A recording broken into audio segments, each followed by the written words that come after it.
Assalamualaikum warahmatullahi wabarakatuh. Kami dari kelompok 9 mata kuliah pengantar geofisika yang beranggotakan dari Fitria Wahyu Wulandari NIM K1C019061, Meila Prati Handayani K1C020011, Putri Wulandari K1C020028, Ifah Ayu Lestari K1C020054, Salwa Uyun Saputri K1C020073. Kami di sini akan mempresentasikan mengenai survei dan analisis seismitas wilayah Jawa Timur berdasarkan data gempa bumi periode 1999 sampai 2013 sebagai upaya mitigasi bencana gempa bumi. Yang pertama, kita akan mempelajari kajian kegempaan suatu wilayah terutama di daerah rawan gempa bumi seperti Jawa Timur sangat diperlukan dalam rangka mengurangi dampak yang ditimbulkan akibat bencana gempa bumi. Lalu rumus umum yang digunakan yaitu log N sama dengan A min BM. Gradien persamaan ini atau nilai B yang merupakan parameter tektonik yang menggambarkan sifat batuan pada daerah yang diteliti. Lalu sedangkan nilai A menggambarkan aktivitas tektonik wilayah yang diamati. Data yang digunakan dalam penelitian ini merupakan data sekunder parameter gempa bumi dari Bank Data Seismologi IRIS dengan magnitudo 4,0 sampai 10,0 SR pada kedalaman 0 sampai 200 km yang berlokasi antara 110 sampai 115 BT dan 5 sampai 10 LS. Lalu dinamika tektonik Pulau Jawa itu didominasi oleh pergerakan lempeng Indonesia-Australia yang relatif bergerak ke utara, lalu bertumbukan dengan lempeng Eurasia yang relatif diam. Penunjaman lempeng Indonesia-Australia berkaisar 100-200 km di bawah dan 600 km di utara Pulau Jawa.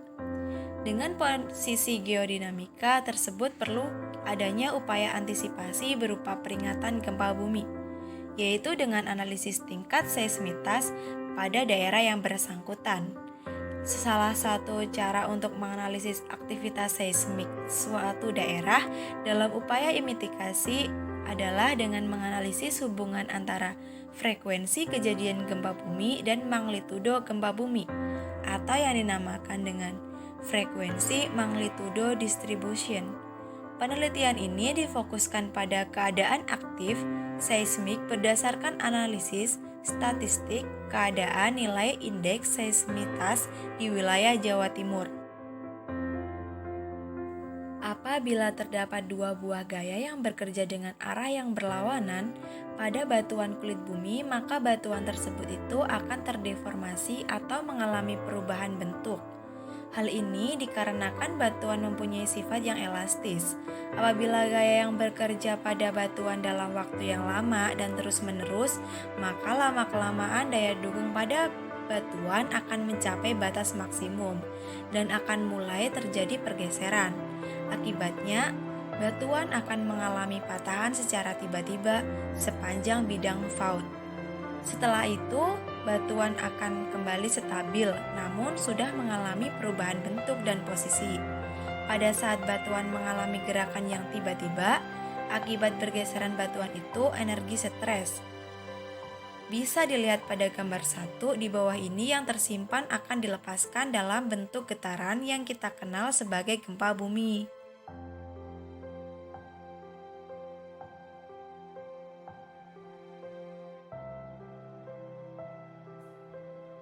Selanjutnya, parameter gempa bumi tersebut meliputi 1. Waktu kejadian gempa bumi, 2. Hipocenter, 3. Epicenter, yang keempat ada kedalaman sumber gempa bumi, yang kelima ada kekuatan gempa bumi atau magnitudo.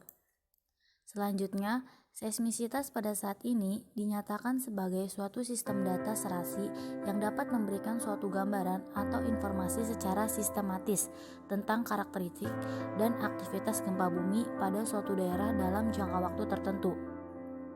Salah satu cara untuk menganalisis aktivitas kegempaan suatu daerah dalam upaya mitigasi adalah dengan menganalisis hubungan antara frekuensi dan magnitudo. Magnitudo merupakan ukuran kekuatan gempa bumi, menggambarkan besarnya energi yang terlepas pada saat gempa bumi terjadi dan merupakan hasil pengamatan seismograf. Selanjutnya, rumus umum yang banyak digunakan untuk tujuan menganalisis hubungan antara frekuensi dan magnitudo ini berasal dari rumus empiris yang diturunkan oleh B. Gutenberg dan C.F. Richards adalah sebagai berikut. Log N dalam kurung M sama dengan A min B M besar, itu persamaan 1, di mana N merupakan frekuensi kejadian gempa bumi dan M adalah magnitudo, serta A, B adalah konstanta. Nilai A menunjukkan keaktifan seismik daerah yang dipengaruhi oleh tingkat kerapuhan batuan. Nilai tingkat seismisitas di suatu daerah yang sedang diamati tergantung dari periode pengamatan, luas daerah pengamatan, dan aktivitas seismik daerah yang diamati. Selanjutnya, dapat kita tarik kesimpulan di mana semakin besar nilai A di suatu daerah berarti daerah tersebut memiliki aktivitas seismik yang tinggi. Sebaliknya, untuk nilai A yang lebih kecil berarti aktivitas seismiknya rendah. Sedangkan nilai B menunjukkan kemiringan atau gradien dari persamaan linear, hubungan frekuensi kejadian gempa bumi dan magnitudo. Nilai ini erat sekali hubungannya dengan tektonik daerah yang sedang diamati dan tergantung dari sifat batuan setempat dan menggambarkan aktivitas stres lokal. Dengan kata lain, nilai B adalah parameter tektonik yang menunjukkan jumlah relatif dari gempa bumi yang kecil hingga gempa bumi.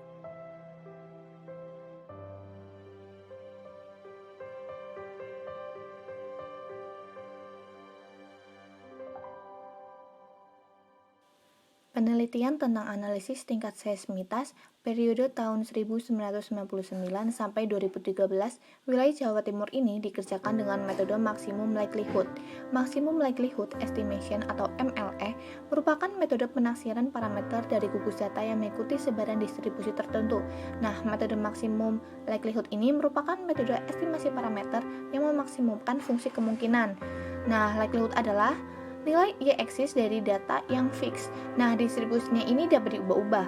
Data yang digunakan dalam penelitian ini merupakan data sekunder, yaitu parameter gempa bumi yang terdiri dari kejadian letak epicenter, yaitu di latitude dan longitude, kemudian ada kedalaman, dan ada magnitudo gempa bumi.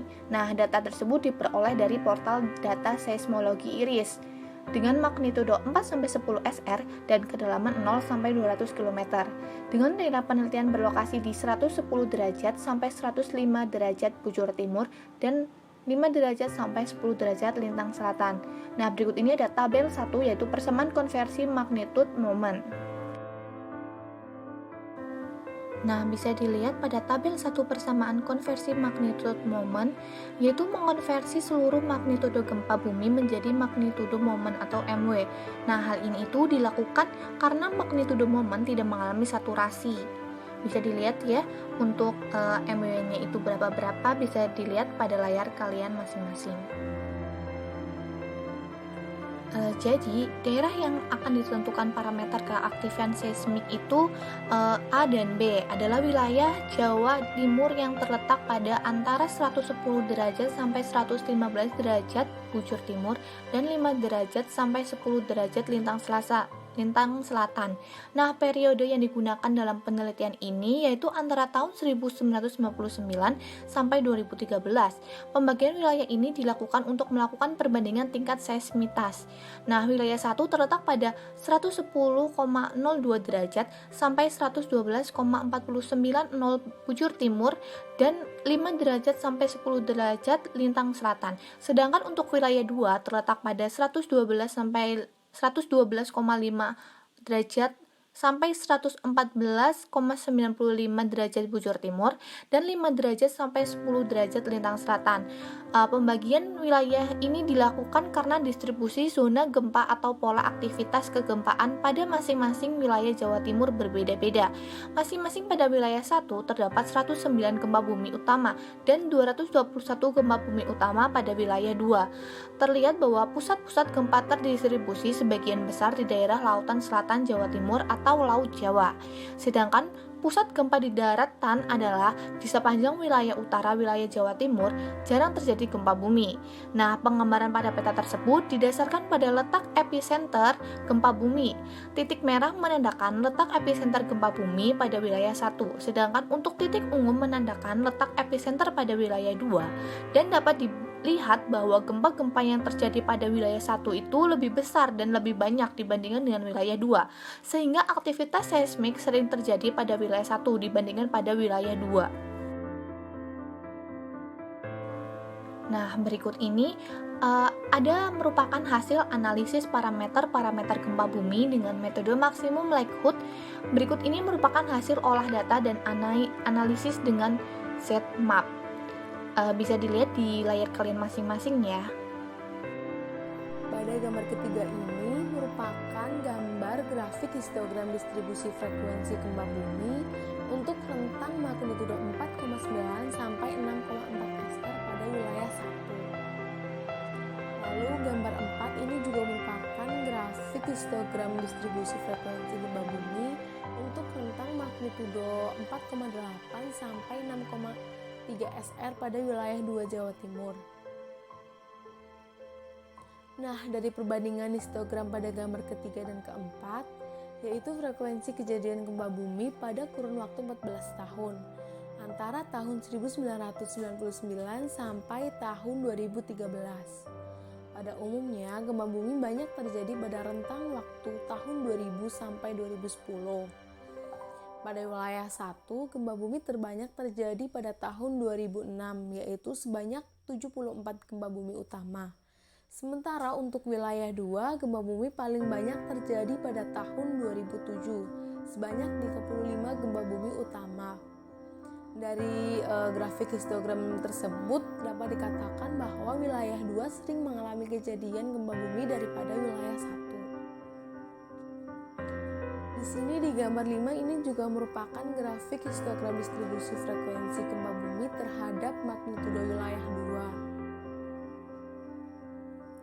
2. Gempa bumi di wilayah Jawa Timur didominasi gempa bumi dengan magnitudo antara 4,8 sampai 5,5 SR. Rentang magnitudo gempa bumi tersebut tergolong gempa bumi merusak yang mengakibatkan kerusakan yang signifikan baik di daratan maupun lautan.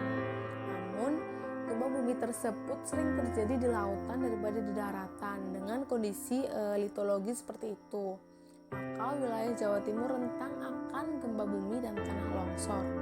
Apalagi mengingat usia batuan yang relatif muda, terutama pada wilayah Jawa Timur bagian selatan dan timur, dengan kondisi geografis banyaknya gunung api daripada wilayah Jawa Timur bagian utara.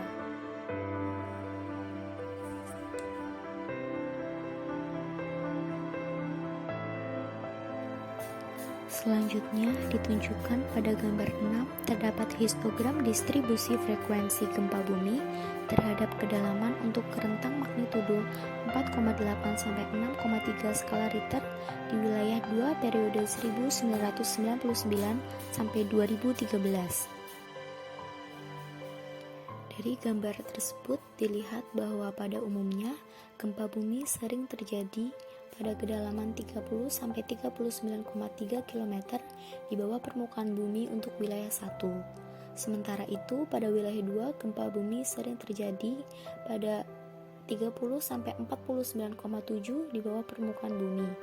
Gempa bumi pada kedalaman tersebut merupakan gempa bumi dangkal yang terjadi di daratan maupun lautan di wilayah Jawa Timur. Namun, lebih didominasi terjadi di lautan. Gempa dangkal merupakan gempa yang paling berbahaya karena dengan magnitudo yang tidak seberapa besar akan dapat mengakibatkan kerusakan yang cukup besar.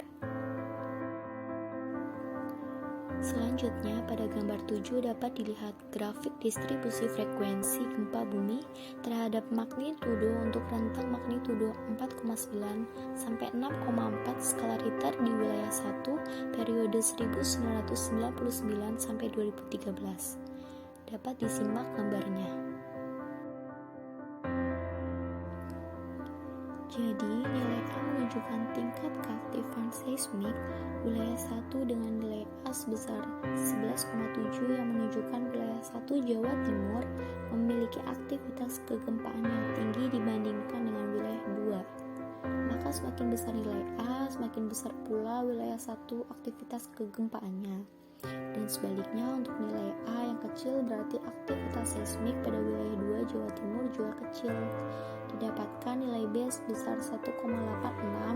Nilai B menunjukkan kemiringan atau gradien dari persamaan linear hubungan frekuensi kejadian gempa bumi dan magnitudo. Nilai ini sangat erat hubungannya dengan keadaan tektonik daerah yang sedang diamati dan tergantung pula dari sifat batuan setempat dan menggambarkan aktivitas stres lokal. Dalam hal ini adalah kerapuhan batuan. Semakin besar nilai B, semakin besar pula tingkat kerapuhan batuannya. Begitupun sebaliknya. Dan dapat ditinjau dari hasil analisis nilai B yang didapatkan batuan pada wilayah 1 maupun wilayah 2 Jawa Timur tergolong batuan yang rapuh atau batuan yang heterogen.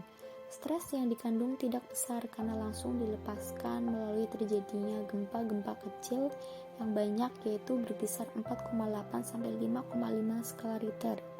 Dengan kata lain, untuk batuan yang lebih rapuh atau heterogen, energi yang dikumpulkan tidak terlalu besar karena langsung dilepaskan dalam bentuk gelombang seismik.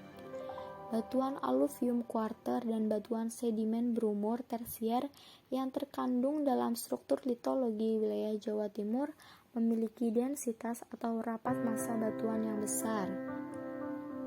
Sesar yang membentang di wilayah Jawa Timur yang mengubah sifat fisik batuan menjadi rapuh.